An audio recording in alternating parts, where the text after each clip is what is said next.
Ito yung aking Indian beige. At makikita niyo yung mga bulaklak, oh, ang gaganda na. Hindi pala ang ganong malalaki. At yan yung napakaganda kapag yan yung malalaki na. Kulay puti yung kanyang bulaklak. Ay ngayon ay aking ipinakita sa inyo dahil ito ay aking lalagyan ng organikong fertilizer. At ito mga kabayan, ang ating gagamitin na pampataba itong organikong Comic Plus. At ito ay kumpleto na ang kanyang mga benefits. Dito, mababasa naman ninyo yung mga may dudulot niyang benepisyo sa ating mga halaman. Ngayon, ang paggamit ito mga kabayan, ay pwede nating idilig dito sa puno ng halaman, sa mga ornamental o kahit sa mga fruit bearing na mga tanim natin. Ngayon na ito ay 500 liter mga kabayan. Ngayon ay pwede mo nating idilig ito ng direkta na sa halaman. Pero mas maganda, kung marami-rami kayong didiligin, ay atin ng haluan ito ng 1 litrong tubig para mas maraming halaman ang ating madiligan. Tulad dito mga kabayan, pwedeng huwag na nating haluan dahil ito naman ay walang overdose. Pwede nating idirig ng direkta. Yan, kita nyo. Yan. At yan, igaganda ang ating halaman, gaganda yung bulas at lalaki yung kanyang mga bulaklak at beberde yung kanyang dahon. Ngayon naman mga kabayan, kung kayo naman marami pang didiligan, para man mas marami, ito naman ay walang overdose, ating ilalagay dito. 1 litrong tubig, isang punuan natin ng tubig para siya dumadamay. Di ating lalagyan ito para maraming madiligan. Mga kabayan, yung 1 litro na tabo ay ating pinununan, nilagyan natin ng tubig. So bali, dumami na yung ating 500 liters na Humic Plus. Ngayon, ito yung ating pamamaraan. Napakasimple, ididilig lang natin dito sa halaman para lalong gumanda yung kanyang kulay. At ito ay ating tatansyahin na lamang dahil ito naman walang overdose at ito ay organikong fertilizer. Yan, tulad itong ating mayana para siya magbigay ng magandang kulay, gumanda yung bulas at dumami yung kanyang sanga. Ito. At yung ating Indian beige, lalagyan na din natin. So yan, ganyan lang ang ating gagawin mga kabayan. Tatansyahin na lang natin. Ngayon naman ang aking ibabahagi sa inyo ay ang paggamit nitong fungicide blue. Kung paano ang pamamaraan. May nagtatanong na aking mga suki kung paano gamitin ito. Ang pamamaraan dito mga kabayan ay atin na lang isasalin dito sa sprayer. At ito ay templado na, wala na kang ihahalo kahit ano. At kailangan lang, wag ang inyong pag-spray ay huwag salungat sa hangin. Kailangan pa yun para hindi nyo nasasanghap.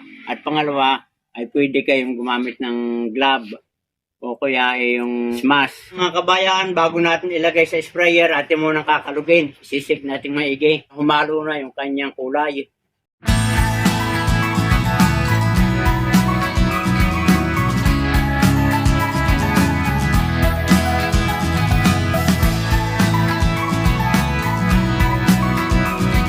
Tulad nito, ito may mga punggos na sa loob o uhod, kaya ganyang may bana ang kulay brown na itong bunga na sili, katulad niyan. So yan ang ating i-sprayhan, itong fungicide ito.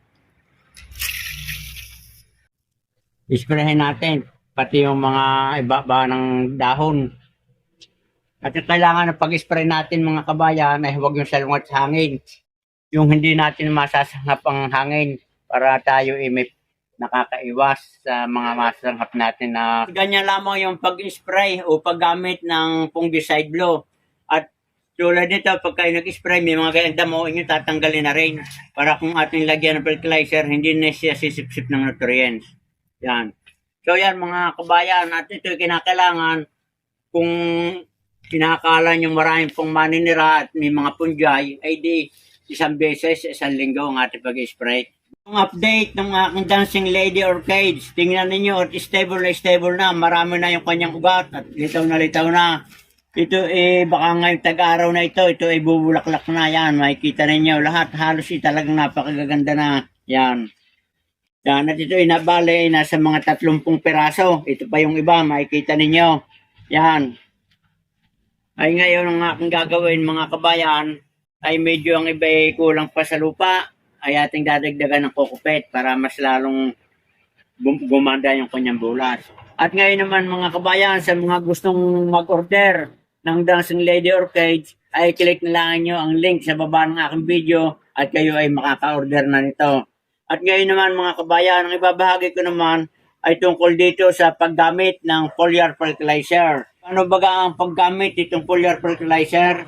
Sa aking mga suki na nag-order nitong foliar fertilizer, ay ang paggamit nito ay ganito. Ito ay atin munang kakalugin, itong liquid na ito, yan. Pag ating na-shake, yan, pwede na natin siyang i-spray sa halaman. Pagkatapos natin ma-shake o makalog mga kabayan, ilalagay natin sa sprayer.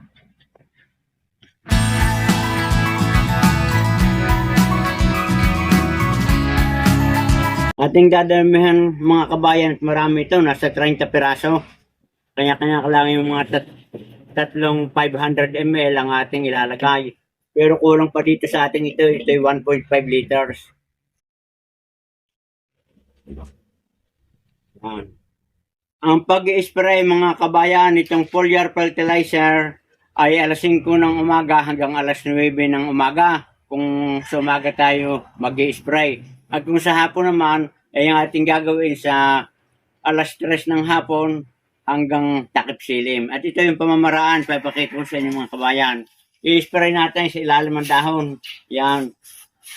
At saka sa ibabaw, pati sa puno. At ito ay pampadali ng pampabulaklak at maganda rin ito kung prutas ay gaganda yung kanyang bunga. Ibig sabihin, bibigat, tatamis at magiging malalaki.